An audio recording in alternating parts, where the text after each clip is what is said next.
So Chris, you're a futurist, right? So can you Oh, give there's my. us a view of 2020? How do you see the world? How are we going to interact, work, live, and how are going to be the mode of transportations? What are we going to Well, eat? that's only 4 years from now, so that's not so far. So let's say you're right. Maybe let's say 2027. Well, I know that I'm pretty sure we're going to have a lot more autonomous vehicles. That's for sure. So that's going to be interesting. And of course, at some point in the future, we'll also be banned from driving. I mean, I don't know if you guys remember that Star Trek movie, Star Trek 2009, where young James Kirk drives his stepfather's car off the cliff. Well, he's not going to be allowed to drive. So I don't even know why that those cars aren't going to be allowed. Driving is going to be outlawed probably in maybe 15 to 20 years because there are going to be so many autonomous vehicles on the road and they're not going to be in any accidents. So driving will be removed. But I think overall, if we push it out even a little further, I think we're moving towards, and I think I like to call this a seamless world, because basically what's happening right now is that we are still in the mode where we're struggling to get technology to do things for us, right? And the example I like to give is the travel agent example. So in the past, if you wanted to book a trip, you would call your travel agent and he'd call you back a few minutes later or an hour later and say, here's your perfect trip. And it would be a perfect trip.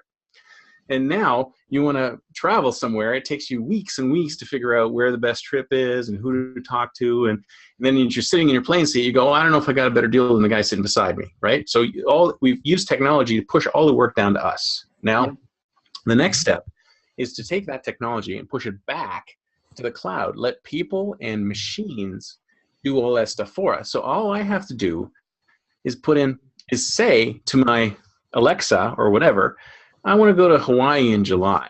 That's all you have to say. Yep. And then what happens is that all these systems will go, oh, he wants to go to Hawaii in July. Let's figure it all out for him. Yep. So it goes out and gets travel information. It presents me with a trip. And I look at it and it's like, wow, this is a perfect trip because it knows my preferences. It knows what I like. It knows that I want to try new things. It knows where I've been. It knows where I want to go, blah, blah, blah. And it gives me all of that information. So it becomes more seamless. That the technology watches us, listens to us, understands us, and then helps us to do what we want to do, as opposed to the other thing.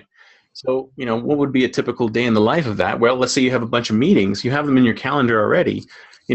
The moment you step out of that meeting, your Uber is sitting out there waiting for you to get into your next meeting. You don't have to call it because it knows you need to call an Uber. So it's basically taking everything, all the little stuff that we need to do today to live our lives, and giving it over to the technology so the technology can do it for us.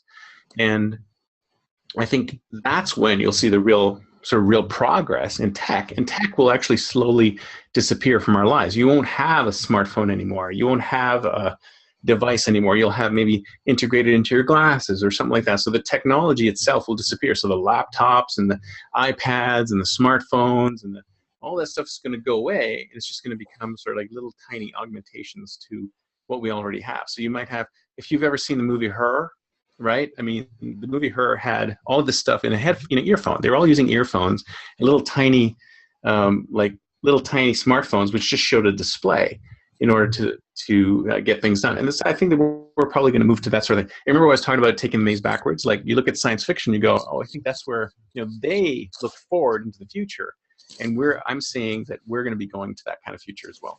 So that's where I see things going. That's pretty amazing and an awesome view of the future. And what is the time frame? Since the slide here is saying you're just 4 years from now, but what would be the time range for this, you would say? Well, I think we're probably autonomous vehicles are coming on very quickly. So maybe in 5-10 years we'll see more autonomous vehicles.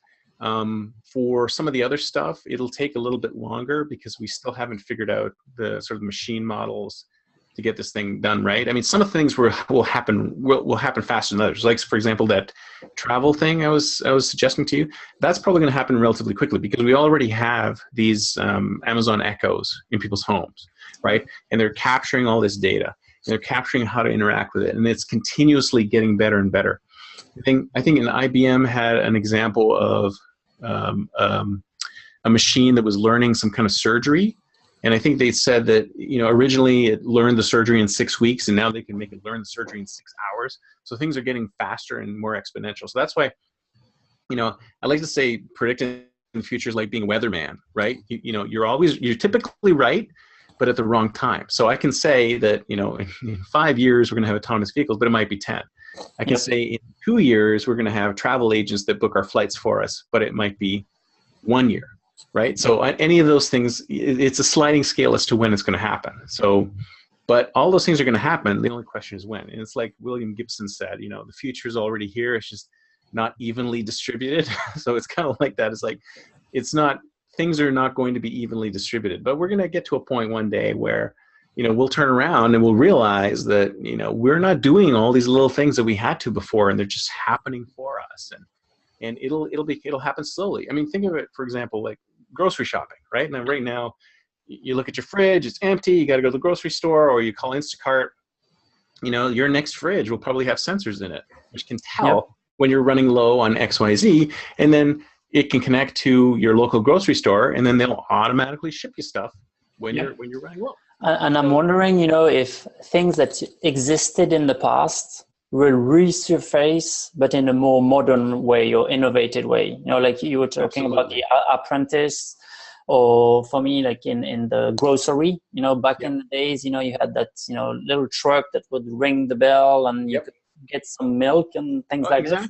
Exactly. So, my parents used to have a little milk box.